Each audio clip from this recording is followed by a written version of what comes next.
Good morning, Carol Harmer here. Sounds a bit weird. No, I'm not resurrecting Charmer trading, but what I can see in the markets at the moment, I can actually feel the fear. So what I'm going to do is explain this as in the simplistic terms that I can of why you shouldn't all be panicking and worrying and the markets are going crazy. All right, so hopefully after this little demonstration you'll feel a bit easier about what is actually going on.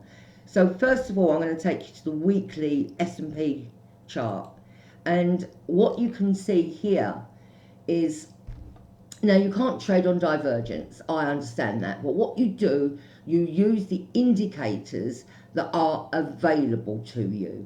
So for example, if you're looking at stochastics or moving averages or RSI or momentum, okay, what you can see in this weekly S&P chart is the fact that, you know, when it went up here for those 5 weeks, it wasn't breaking higher, and the day it did, it closed on the week it closed at the lows.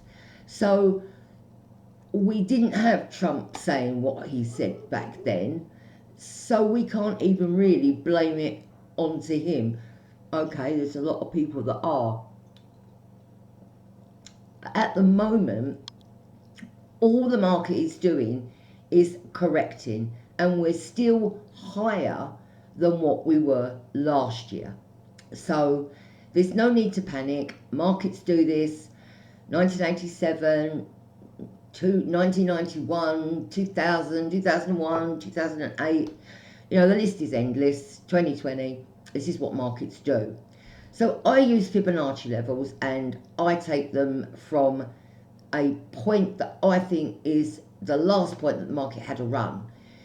And as you can see, I've taken it from back in 2023. Right.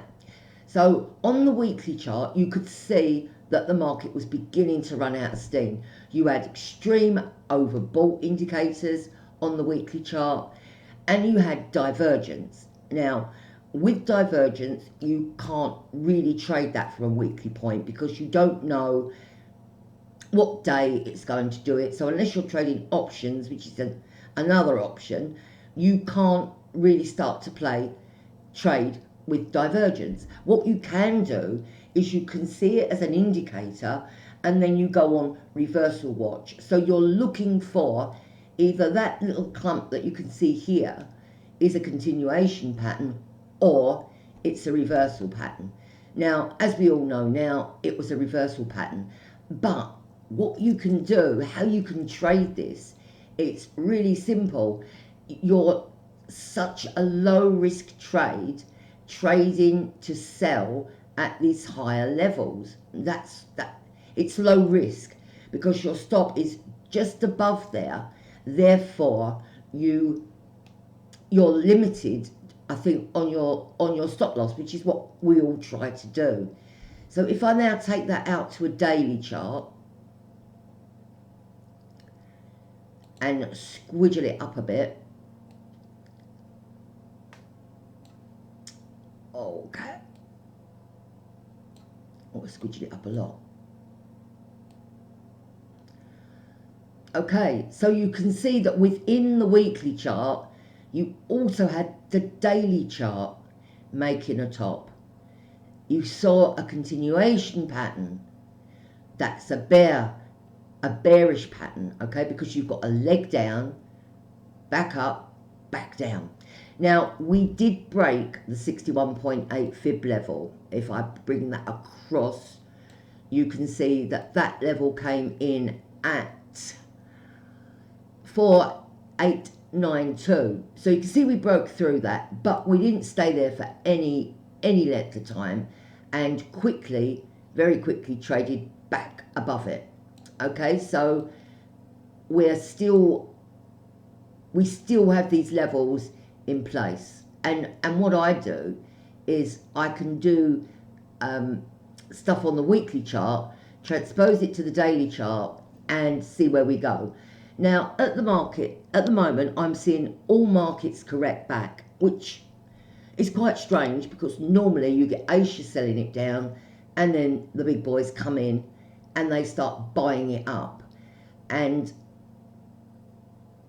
that is normally what happens when Wall Street opens. So what we're seeing is, it's only a correction to what really shouldn't have been the trade up. S&P, it didn't have the legs to stay up where it was. It was an accident waiting to happen. You can confirm it, I always do. I could confirm it with the NASDAQ and the Dow, all right, because the NAS normally leads, and it did in this case as well. It normally does. The other important point to note is that when stock markets crash, you have what we call a flight to quality. So you go into the bond market, you go into the treasury bill market. Now at the moment, the treasury note, and has been for about 2 decades now, it's very, very important to the US economy because it's what day-to-day people use when they're remortgaging their houses, blah, blah, blah, blah. And so everybody's eyes are on the notes. When the yields are higher and you're in a deficit situation, then obviously that's not good for the economy. So bond yields going lower, which makes the futures go higher, which is what they should do, out of the private sector into the government sector. What gives me confidence in this is the guy who's Secretary of State to the Treasury now is the world's greatest bond trader. I mean, he's renowned. Everybody knows him. Okay? So if he says, this is what you do, then trust me, this is what you do. Now, short-term pain is going to obviously be a factor. But what I would expect is the yields to come down, maybe back down below, well, they're 4%, so when I'm down below 4%, so about 3.5%. That makes the US money and gives the economy a chance to grow. It isn't just through the stock markets that the economy grows, because the top stocks are owned by like 1% of people.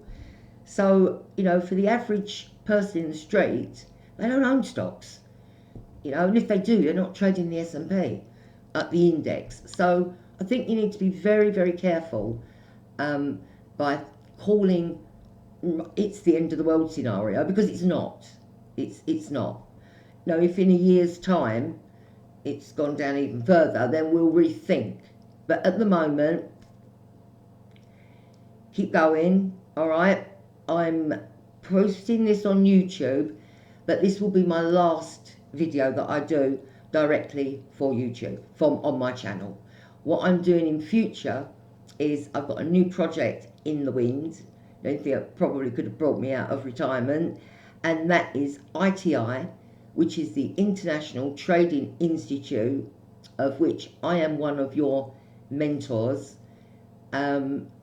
which is a subsidiary of FX Street, whose owner and founder has been a personal friend of mine for 15 years now. Okay, so that's my plan going forward, is to impart the knowledge that I've had for 40 plus years and try and teach how to be a professional, successful trader by using the tools that I have available to me. Okay, I think that's all I'm going to say on that one. Watch our webinar on Thursday. It's our first one. And good luck, everybody. And I will see you all very, very soon, hopefully.